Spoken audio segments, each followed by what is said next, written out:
देखिए अब next type के एग्जांपल्स जो होते हैं वो होते हैं बेस्ड ऑन वॉच, हमारी घड़ी। घड़ी पे एग्जांपल बेस्ड होते हैं। तो एक घड़ी without hour hand, without minute hand, without second hand मैंने निकाली है। हमें जैसी जैसी ज़रूरत पड़ेगी वैसे हम उसमें हमारे जो कांटे हैं, घड़ी के कांटे, वो ऐड करेंगे। तो अब यहाँ पर एग्जांपल कैसे होते हैं, मैं कुछ एग्जांपल आपको रीड करके दिखाता हूँ। Find the angle between hour hand and minute hand. मतलब आवर हैंड, जो हमारा आवर हैंड होता है, मराठी मीडियम के अगर कुछ बच्चे रहेंगे तो उनके लिए मैं कहता हूँ आवर हैंड मतलब ताश काटा होता है। ठीक है, यहाँ पर मराठी के ही कुछ वर्ड में लिख के रखता हूँ। आवर हैंड मतलब ताश काटा, मिनट हैंड मतलब मिनट काटा, और सेकंड हैंड मतलब सेकंड वाला काटा। ठीक है, ये समझ में आ रहा है आपको? तो यहाँ पर हमें angle between hour hand and minute hand निकालना है, ना कि सेकेंड हैंड वाला। ठीक है, so minute hand and hour hand, इन दोनों का हमें जो कुछ भी है इन दोनों में का डिफरेंस निकालना है। डिफरेंस में देखिए, अब कितने भी बजे, अभी सपोज आप लेक्चर देख रहे हो तो आपका लेक्चर अभी अगर आपने 12 बजे शुरू किया होगा तो 12 बजे चेक कर लो। तो 12 बजे एग्जैक्ट 12 बजे मिनट हैंड और आवर हैंड इनकी पोजीशन क्या होती है? उनकी पोजीशन होती है कि दोनों एग्जैक्टली, अब ये मैं आवर हैंड ब्लू कलर से डिनोट कर रहा हूँ और मिनट हैंड जो है वो मैं रेड कलर से डिनोट कर रहा हूँ। देखिए ऐसी पोजीशन होती है उनकी 12 बजे एग्जैक्टली। ठीक है, अब 12 बजे यहाँ पर ये एंगल क्रिएट कितना करता है ये हमें पूछा जाता है। देखिए 12 बजे मिनट हैंड और आवर हैंड में कुछ भी डिफरेंस है क्या? कुछ भी डिफरेंस नहीं है। अगर डिफरेंस नहीं है मतलब वो किस टाइप का एंगल बना? Zero angle, correct. So minute hand और आवर हैंड के बीच में 12 बजे एग्जैक्टली 12 बजे कितना एंगल है? Zero angle. ठीक है, ये कुछ केसेस है यहाँ पर, ये सिर्फ 12 बजे ही जीरो एंगल होता है। आप कहोगे सर 6:30 बजे भी वैसा होता है? बिल्कुल नहीं होता, आज के बाद बिल्कुल नहीं होगा। आप में से कई बच्चों ने NTSC क्रैक की होगी तो उन सबको पता होगा, लेकिन जिन्होंने नहीं किया है NTSC का स्टडी इन डिटेल, उनके लिए अब मैं बताने जा रहा हूँ ये एग्जाम्पल बेस्ड ऑन वॉच क्या होता है। ठीक है, सो कंसिडर करते हैं हम एक एग्जाम्पल से। इसमें सबसे पहले देखिए एक एग्जाम्पल मैं लेता हूँ, एकदम ईजी एग्जाम्पल लेता हूँ। 10 past 11, 10 past 11 मतलब 11:10 हो चुके हैं। अब एक एग्जाम्पल को मैं इन डिटेल लूँगा और बाकी के एग्जाम्पल में आपको थोड़ा थोड़ा शॉर्टकट में बताते जाऊँगा। देखिए 10 past 11 मतलब 10 बज चुके हैं 11 के बाद। अब इस डायग्राम में मैं चेंजेस करता हूँ। 11:10, 11:10। पहले तो 10 मिनट काउंट कर लेता हूँ, दिखाता हूँ यहाँ पर डायग्राम में। 10 मिनट मतलब minute hand is exactly at 2, correct. Minute hand is exactly at 2। अब मिनट हैंड 2 पर है तो आपके पास घड़ी होगी तो यहाँ आपके हाथ में घड़ी वाली जो कुछ भी है वो हाथ में ले सकते हो, लेकिन वो एनालॉग घड़ी होनी चाहिए, उसमें ये कांटे दिखने चाहिए। ठीक है, तो अगर आप देखो तो 10 मिनट होने के बाद वो कांटा कभी भी 11 पे परफेक्ट नहीं होता है, वो 11 से थोड़ा सा आगे चला जाता है। ठीक है, तो वो 11 से कितना आगे गया ये हमें कैलकुलेट करना पड़ेगा पहले। ठीक है, 11 से कितना आगे गया ये हमें कैलकुलेट करना है। तो वो कैलकुलेट करने के लिए अब ये ट्रिक मैं बता रहा हूँ। देखिए ये 11:10, 11 के बाद कितने मिनट होने के बाद 1 घंटा क्लियर होता है वो? देखिए 60 मिनट्स होने के बाद आवर चेंज होता है और 11 के बाद वो 12 बन जाता है। ठीक है, तो इसको डिवाइड करेंगे 60 से। 10 मिनट जितने भी मिनट हुए, 11:10 हो, 11:05 हो, 11:01 हो, 2 मिनट हो, 60 तक कितने भी होने दो, क्योंकि 60th मिनट पे आने के बाद वो 12 बजने वाले। ठीक है, तो यहाँ पर 10 मिनट को हम डिवाइड करेंगे 60 से। सो 60 से डिवाइड करने के बाद इसका रेशो ये हमें मिल गया वैल्यू 1/6। ठीक है, तो ये कितना है 1/6। अब यहाँ पर देखिए इस टोटल क्लॉक को अब अगर चेक करें, इसके मैकेनिज़्म को चेक करें ये अगर करता है, सर्कल से रिलेट करता मतलब इसका टोटल मेजरमेंट होता है 360। यहाँ से ये 12 से लेकर फिर से अगर वो 12 तक आता है तो 360 डिग्री वो रोटेट होता है, ठीक है।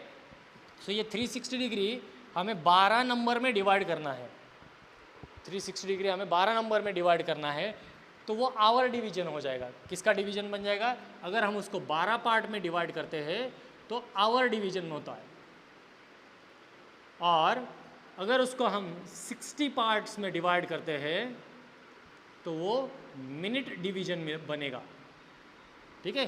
तो हमें इसको 60 पार्ट में डिवाइड करना है। तो देखिए 60 पार्ट में अगर हम डिवाइड करें उसको, तो ये बन गया कितना, 360 डिवाइडेड बाय 60 मिनट्स, तो ये बन जाएगा हमारा 6।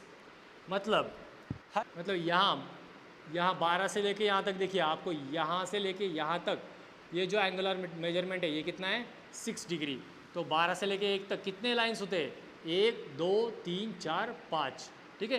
तो ये टोटल कितना मिला हमें, 6 × 5 दैट इज 30 डिग्री, ठीक है, 30 डिग्री मिला हमें, ओके। तो 30 डिग्री 12 से लेके 1 तक 30 डिग्री है, ठीक है। सो आवर डिवीजन के लिए भी वही रहेगा कि 12 से लेकर 1 तक वो 30 डिग्री लेता है। अब हमारे पास कितना है ये, 10/60 मतलब 1/6, 1/6 ऑफ व्हाट, 1/6 ऑफ 30 डिग्री, क्योंकि हमें चेक क्या करना है, ये आवर हैंड 11 से कितना आगे गया है यह हमें चेक करना है। दैट्स वाई 1/6 × 30 करेंगे तो कितना मिलेगा हमें, देखो 6 5 = 30 मतलब 5 डिग्री। इसका अगर हम चेक करें, इसकी जो पोजीशन थी आवर हैंड की, 11 बजते वक्त वो पोजीशन यहाँ पर थी, इस पोजीशन पे था आवर हैंड, लेकिन जैसे 11:10 हो गए उसने पोजीशन चेंज कर ली। देखिए यहाँ पर थोड़ा सा डिफ्लेक्शन दिख रहा है, तो वो डिफ्लेक्शन कितना आया हमारा, 5 डिग्री, ठीक है। सो 5 डिग्री डिफ्लेक्शन है, deflection in hour hand. Hour hand का डिफ्लेक्शन कितना हुआ, 5 डिग्री। और अब यहाँ पर तो हमें कोई प्रॉब्लम ही नहीं है, क्योंकि मिनट हैंड जो है वो 2 पे है, और 12 से 1, 1 से 2 कितना होता है, ये 30 प्लस ये 30 मतलब 60। मिनट हैंड का अगर हम डिफ्लेक्शन देखें तो फिलहाल हम 12 से 2 काउंट करें तो 60 डिग्री मिल गया हमें। और यहाँ पर देखिए 11 से 12, 12 से 1, 1 से 2, तो वो भी ऐड करेंगे हम। 11 से 12 कितना है, 30, ये आ गया टोटल 90। ये फाइनल आंसर नहीं है। क्यों नहीं है, क्योंकि आवर हैंड जो है वो स्लाइटली मूव हुआ है आगे, उसका डिफ्लेक्शन हमने कैलकुलेट किया, कितना आया वो डिफ्लेक्शन, 5 डिग्री। वो 5 डिग्री हमें इसमें से सब्ट्रैक्ट करना पड़ेगा और ये बन जाएगा फिर 85 degree. This is our final answer, ये हमारा फाइनल आंसर बनेगा, ठीक है। समझ में आया? जो मिनट हमें गिवन है उसको 60 से डिवाइड करो, 60 से डिवाइड करने के बाद उसका जो भी रेशो आएगा उस रेशो को 30 से मल्टीप्लाई करो to calculate the deflection of hour hand. Hour hand का डिफ्लेक्शन कैलकुलेट करने के लिए वो निकालो, और जो नंबर है 11 और 10 मिनट, 10 मिनट मतलब नंबर है 11 और दूसरा नंबर है 2, इनके बीच का एंगल निकालो। अगर ये एंगल आप ऑब्जर्व कर सकते हो, अगर ये एंगल एक्यूट एंगल है तो उसका मेजरमेंट लेस देन 90 डिग्री होगा, अगर वही ऑब्ट्यूज एंगल होगा तो उसका मेजरमेंट ग्रेटर दैन 90 डिग्री होगा। इसके आगे हम एक और एग्जांपल लेंगे जिसमें एंगल ग्रेटर दैन 90 डिग्री लेंगे, लेकिन यहाँ पर फिलहाल ये एंगल लेस देन 90 डिग्री है, मतलब एंगल एक्यूट एंगल है, दैट्स वाई उसका मेजरमेंट लेस देन 90 डिग्री ही आना चाहिए, जो क्या आया यहाँ पर 85 डिग्री, ठीक है। अब दूसरा एग्जाम्पल हम देख 30:1, ठीक है। 30:1 मतलब कितने बजे, 1:30 हुआ है। 30:1 1:30 हुआ है। तो 1:30 मतलब क्या है, जितने मिनट हुए उसको किससे डिवाइड करना है, 60 से, ठीक है। सो ये हो गया हमारा 1/2, 1/2 इंटू उसको मल्टीप्लाई किससे करना है, 30, ये बन गया फिर 15 डिग्री। मतलब आवर हैंड ने कितना डिफ्लेक्शन लिया है, 15 डिग्री। अब ये भी मैं यहाँ पर कट कर देता हूँ, आवर हैंड का डिफ्लेक्शन 15 डिग्री है, यहाँ पर कहीं तो भी वो रहेगा, और मिनट हैंड जो है वो मिनट हैंड होगा 6 पे, क्योंकि 30 मिनट का मतलब 6 पे मिनट हैंड होता है, ठीक है। तो ये देखिए यहाँ पर एंगल काउंट करो, 1 to 2, 2 to 3, 1 2 3 4 5 5 इंटू 30 मतलब 150 150 ये आया एंगल 1 और 6 में का, 1 और 6 में का एंगल आया 150। लेकिन 150 चाहिए क्या या आने वाला है क्या? नहीं, क्योंकि यहाँ पर इसमें से हमें सब्ट्रैक्ट करना पड़ता है deflection of hour hand. Hour hand कितना है? 15। तो आवर हैंड का 15 अगर हम डिफ्लेक्शन कट करें तो वो मिल जाएगा हमें 135 डिग्री। ठीक है, देखिए नेक्स्ट कंसेप्ट हमारे पास है arc length and area of sector and perimeter of sector, जो कि आप इससे पहले 10th स्टैंडर्ड में या 9th स्टैंडर्ड में भी पढ़ चुके होंगे, लेकिन फिर से यहाँ पर थोड़ा सा अलग इसमें है क्योंकि अब हम रेडियन सिस्टम में इसको स्टडी करने वाले हैं। आज अभी तक आपने डिग्री में देखा होगा, अब हमें ये रेडियन में देखना है। देखिए एक डायग्राम है, डायग्राम में मैंने एक सर्कल ड्रॉ किया है, सर्कल का एक सेंटर है O और एक आर्क यहाँ पर है, आर्क का नाम है ACB। ठीक है, इस आर्क की लेंथ है सपोज S। आर्क लेंथ, जैसे पहले भी मैंने कहा था कि length of arc is denoted by S, capital letter S। इस सर्कल की रेडियस है R, मतलब यहाँ पर भी R, यहाँ पर भी R, यहाँ पर भी R। Radius of circle is denoted bye R। अब यहाँ पर हमें आर्क लेंथ निकालनी है या लेंथ ऑफ आर्क निकालनी है, मतलब S की अगर वैल्यू निकालनी है तो हमें पता होना चाहिए R और सेंट्रल एंगल। सेंट्रल एंगल मतलब जो आर्क, जिस आर्क की हमें लेंथ निकालनी है उस आर्क ने सर्कल के सेंटर पे जो एंगल थीटा फॉर्म किया है उस थीटा की हमें वैल्यू चाहिए। अगर उस थीटा की वैल्यू हमें गिवन है तो चेक करना है उस थीटा की वैल्यू हमें रेडियन में गिवन है या थीटा में, बिकॉज यहाँ पर central angle must be in radiance, वो रेडियंस में ही होना चाहिए तो ही हम वो सॉल्व कर सकते हैं एग्जाम्पल, नहीं तो एग्जाम्पल हम सॉल्व नहीं कर सकते। देखिए तो अब यहाँ पर ये फॉर्मूला है, एक फार्मूला जो हमें प्रूफ करना है, तो प्रूफ में ऐसा है वी हैव टू प्रूफ, जैसे प्रूफ में ये डायग्राम है, मतलब ऐसा गिवन है an arc having length S whose making an angle of theta radian at the center with radius whose circle whose radius is R, then find or prove that S is equal to R theta। मतलब अगर हमें S length of arc निकालनी है तो हमें S is equal to R theta निकालना पड़ेगा।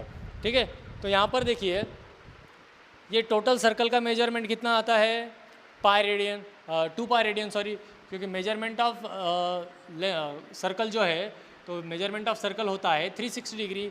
360 degree को ही अगर हम सपोज पाई रेडियन मतलब रेडियन में कन्वर्ट करते हैं तो वो बन जाता है 2 पाई रेडियन।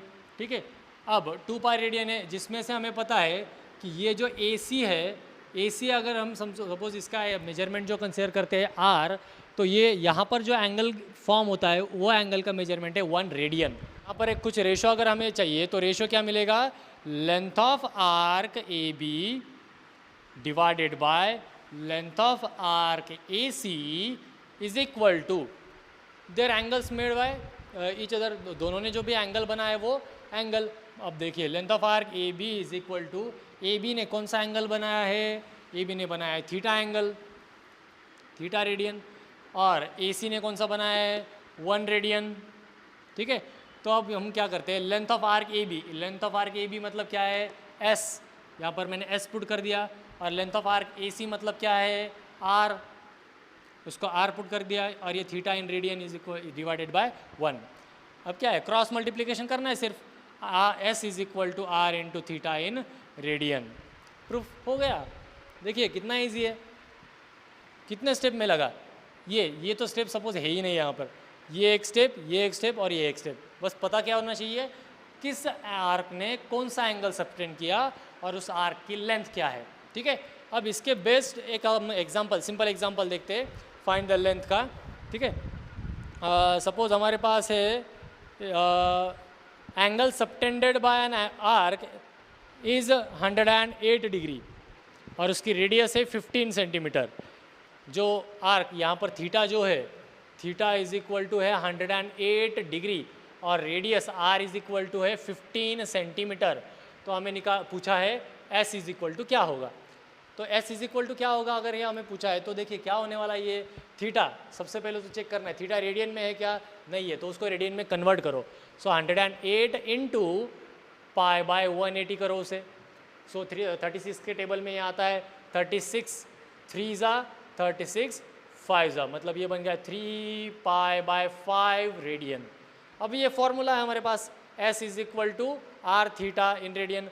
सो आर की वैल्यू हमारे पास है 15 और थीटा की वैल्यू हमारे पास है 3 पाई बाय 5। तो ये क्या बन गया 5 1 ज़ा 5 5 3 ज़ा 15, तो वैल्यू आ गई 9 पाई। अब यहाँ पर 9 पाई है तो बच्चों को लगता है कि 9 पाई रेडियन होगा, लेकिन नहीं। हमने क्या फाइंड आउट किया, हमने फाइंड आउट किया arc length, length of arc. Length का यूनिट क्या है, लेंथ का यूनिट है सेंटीमीटर, इसलिए जो रेडियस की यूनिट है वो यूनिट यहाँ पर लगेगी। तो लेंथ ऑफ आर्क एस, मतलब arc length S is equal to आ गया 9 पाई सेंटीमीटर। ठीक है, समझ में आ रहा है ये प्रूफ कैसे हुआ, और वो हमने एक एग्जाम्पल उसके ऊपर का एकदम सिंपल एग्जाम्पल करवा लिया। ठीक है, अब नेक्स्ट हम कंसेप्ट देखेंगे यहाँ का एरिया ऑफ सेक्टर। इसके लिए इसी डायग्राम में क्या करता हूँ मैं, एक एरिया एक सेक्टर ड्रॉ कर लेता हूँ। सपोज ये मेरा सेक्टर है, उसको मैं अलग ना मार्कर से थोड़ा सा हाईलाइट कर देता हूँ ताकि आपको वो समझ में आ जाए। ये है हमारा सेक्टर जिसका एरिया हमें निकालना है। ठीक है, अब इस सेक्टर का एरिया अगर हमें निकालना है तो इस सेक्टर के एरिया के लिए उस सेक्टर की सबसे पहले हमें रेडियस पता होनी चाहिए। उस सेक्टर के जो आर्म्स है उन्होंने सेंट्रल एंगल कितना फाइंड आउट किया है, फॉर्म किया है, ये पता होना चाहिए। ठीक है, वो सारी बातें हमें पता होनी चाहिए, और वो भी एक थ्योरम ही है। एरिया ऑफ सेक्टर का जो एरिया होता है उसके लिए भी एक थ्योरम है, और वो थ्योरम है half into R square theta. ठीक है, तो वो प्रूव करना है। मीन्स यहाँ पर प्रूव करने के लिए क्या है हमारे पास, ए इज इक्वल टू, मतलब A means area of sector is equal to half into R square theta, ये हमें प्रूव करना है। ठीक है, तो ये सेक्टर का एरिया वो आर स्क्वायर थीटा होगा या half into R square theta होगा, ये हमें प्रूव करना है। इसके लिए देखिए हमें क्या क्या चाहिए। सबसे पहले तो ये थीटा होगा रेडियन में, सर्कल की रेडियस होगी, यहाँ पर भी रेडियस सेम है। ठीक है, और उसमें जो ये आर्क है, ये आर्क का नाम सपोज हम कंसिडर करते हैं पी क्यू। ठीक है, ये हमें सब ये बातें पता होनी चाहिए। तो इसके प्रूफ में एरिया ऑफ सेक्टर, अब देखिए ये एरिया ऑफ सेक्टर है, ऐसा कंसिडर कीजिए कि ये आपका एक पिज़्ज़ा है। ठीक है, पिज़्ज़ा। अब अगर ये पिज़्ज़ा है तो आपने क्या किया, ये सारा बाकी का पिज़्ज़ा खा लिया, और कितना बचा, ये जो मैंने रब कर लिया ये सपोज आपने खा लिया, और यही बचा है, इसका आपको निकालना है एरिया। अब ये पूरा पिज़्ज़ा बेस है, इसमें से आपने एक टुकड़ा खा लिया, फिर दूसरा खाया, फिर तीसरा खाया, ये पूरा आपने खा लिया, बचा ये, इसका एरिया निकालना है। मतलब क्या होगा, जो सर्कल है उसमें से इसको एक्सट्रैक्ट करेंगे। सर्कल का एरिया कितना होता है, एरिया ऑफ सर्कल, फॉर्मूला सबको पता होना चाहिए, पाई आर स्क्वायर। ठीक है, अब इसका जो एरिया बनने वाला है वो इस एरिया से ही होगा ना, correct. So area of sector divided by area of circle कर सकते हैं हम, उसका रेशो चाहिए तो। हाँ, अब ये लेंथ, यहाँ पर देखिए इस पी क्यू, ये जो हमारा आर्क है, आर्क की लेंथ यहाँ पर क्या होनी चाहिए, जो कि एस होती है हमारे पास, तो वो S length out of perimeter of this circle, circle के पेरीमीटर से ही मिलेगी हमें। तो उसका रेशो बनता है हमारा एरिया ऑफ सेक्टर, जैसे कि मैंने अभी कहा, area of any sector divided by area of circle is equal to, ratio किसका लेना है अब, ये आर्क लेंथ का to the circumference. So next ratio, वो RHS वाला रेशो क्या मिलेगा हमें, वो रेशो होगा लेंथ ऑफ आर्क और arc length divided by circumference of circle.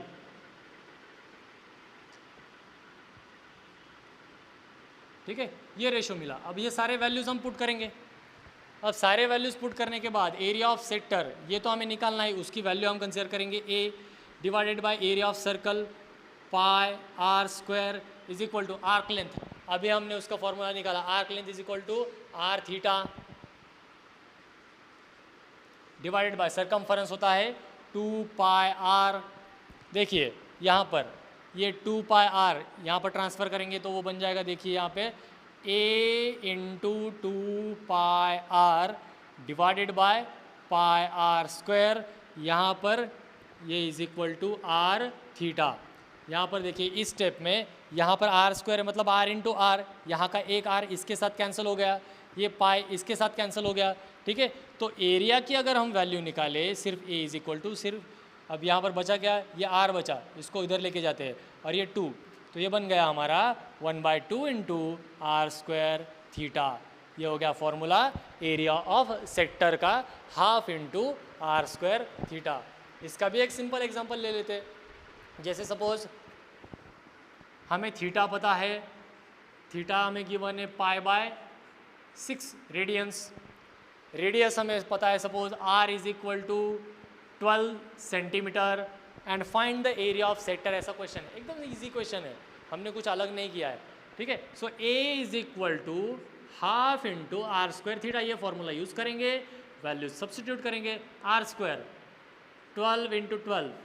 यहाँ पर देखिए जितना आप यहाँ से आगे आपको कैलकुलेशन करने हैं, परफेक्ट करने हैं, तो जब तक आपका फाइनल आंसर नहीं आता तब तक आपको इसको 12 इंटू 12 ही रखो, क्योंकि ठीक है अभी ये 12 है, 12 का आपको स्क्वायर पता है 144, लेकिन अगर ये नंबर बढ़ गया 56, 79, ट्रिपल नंबर आया, ट्रिपल डिजिट, तो क्या करोगे, तो क्या करना है यहाँ पर इसको r इंटू आर के फॉर्मेट में ही रखना है।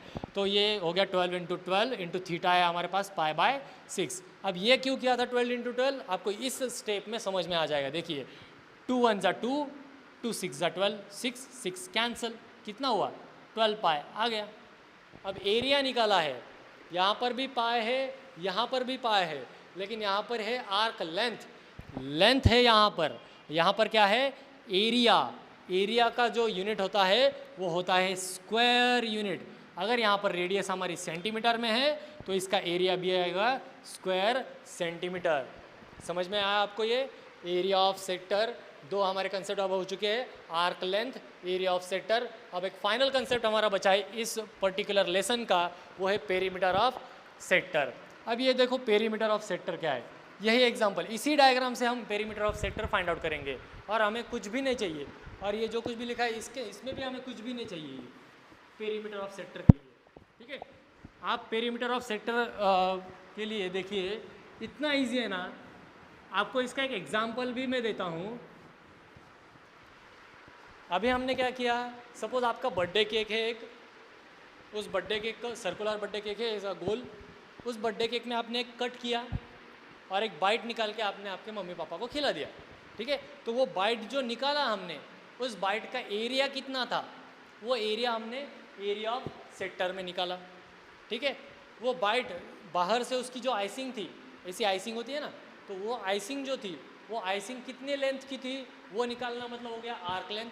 और वो पूरा का पूरा केक जो आपने निकाला, सपोज ये यहाँ पर देखिए ये जो पूरा का पूरा केक निकाला, उसमें अगर आप क्या उसकी लेंथ क्या कैलकुलेट करोगे, अगर आपने स्केल ली यहाँ से यहाँ तक की, यहाँ से यहाँ तक, और ये पूरा ये कैलकुलेट करना मतलब पेरीमीटर ऑफ सेक्टर होता है, ठीक है। जैसे पेरीमीटर ऑफ रेक्टेंगल आपने देखा है, पेरीमीटर ऑफ ट्रायंगल देखा है, ठीक है। तो वैसे ही पेरीमीटर ऑफ सेक्टर है।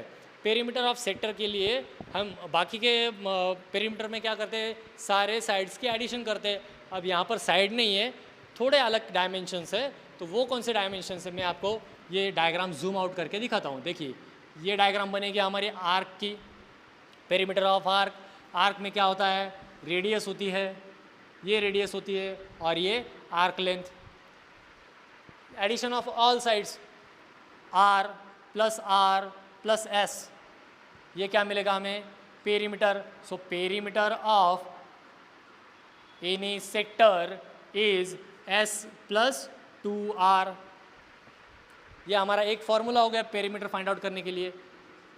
फिर P is equal to S को, एस के हमारे पास एक वैल्यू है, S is equal to R theta, ये हमारा फॉर्मूला है, थीटा इज इन रेडियन। तो अगर एस की वैल्यू आर थीटा हम पुट करते हैं तो आर थीटा प्लस 2r, इन दोनों में से हम r कॉमन निकाल सकते हैं, तो वो बन जाएगा थीटा प्लस 2। सो पेरीमीटर निकालने के लिए हमारे पास दो फॉर्मूले हैं। पहला फॉर्मूला है P is equal to S plus 2r और दूसरा फॉर्मूला है P is equal to r in bracket theta plus 2। Okay, कोई प्रॉब्लम नहीं। यह हमारे इस चैप्टर का लास्ट कंसेप्ट था, लास्ट पॉइंट था।